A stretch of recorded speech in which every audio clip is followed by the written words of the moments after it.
Okay, thanks, Dennis, and thanks, Mike, for this lovely honor.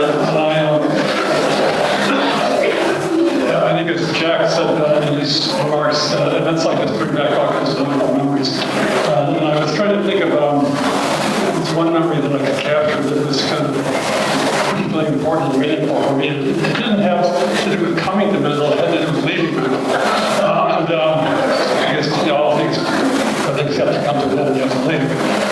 But this was in 1967, and most of us want to leave Mendel. You get a job or you go to college. And back in those days, you'll remember there were like college rankings, a lot of media hype. And going to college was a kind of an informal thing, almost like a kind of artisanal thing. The word was passed from one to another.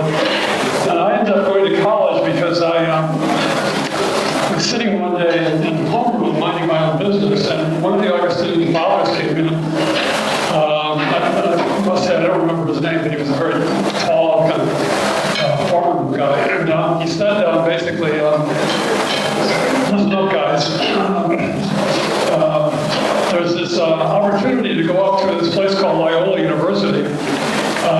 We're going to have a car this Saturday morning. Anybody wants to get in the car and go up there? These Jesuits, and you know that the Jesuits and the Augustinians always had this very, I would say, complementary but also competitive relationship.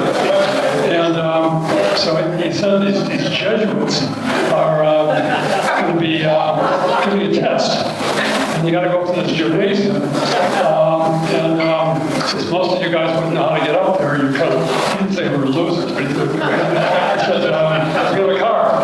And anybody who wants to show up will drive you up there. If you can take the test, and we'll see what happens. So I was wise enough, or I guess foolish, but naive enough to say, well, this father told Father, whenever he told me to take a test, I'll go show up on Saturday morning, get in the car.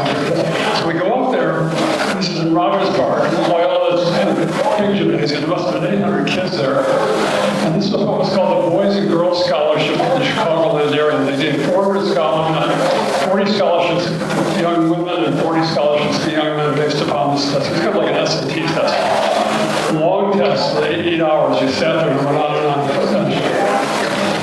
So I finished. We got back in the car, drive back down to Mendel, and we went home. And I thought, well, that's neither here nor there. 2 weeks later, I get what's called a thick envelope as opposed to a thin envelope. And I opened the envelope, and it said, congratulations, you've just been awarded a 4-year scholarship to Loyola University.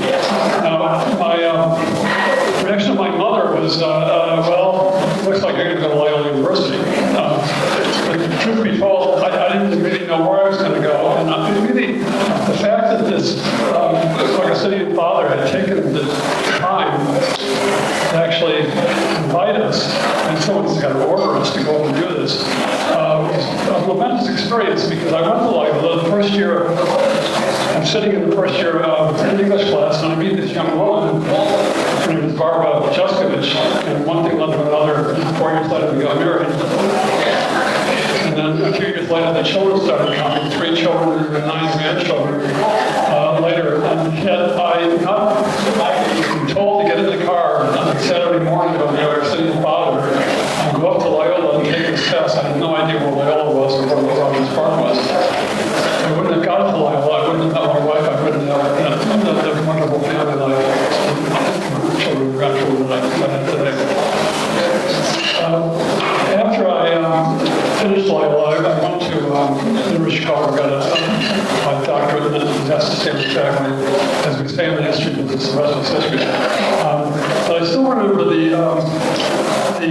importance of the kind of education that the Augustinians, and I would also say the Jesuits here, they were more complementary than competitive, offered. This was a very transformative time. It was a kind of 60s and 70s where it was a scene of break from almost cultural revolutions in the country, Vietnam War and all of that. And the education that we were offered by these Catholic teaching orders was extraordinarily important, not only in their expectations about achievement, but also in what I would call the habits of learning. That they believed in discipline. They believed in seeing problems in a clear, transparent way, but also being open to risk and being willing to take risks. And And I think most importantly, they believed in the idea of empathy and listening to other people rather than just talking infinitely by yourself. And this combination of empathy and hard work and discipline and the ability to engage problems in a respectful, creative, and imaginative way is something that I owe enormously to the Augustinians and to the Jesuits, and I'm sure all of you do too. So in thinking about this evening, it's been a rather important going back and thinking about all the memories, because it just shows you how one small event, an Augustinian father telling you to go and take a test, can lead to the kind of unfolding of the rest of your life.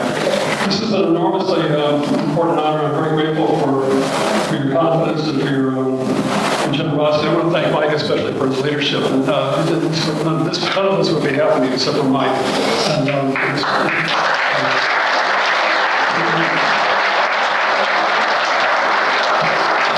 thank you very much. I hope you have a great summer, a safe summer, and let's keep true to the values of these great teaching orders. Thank you very much.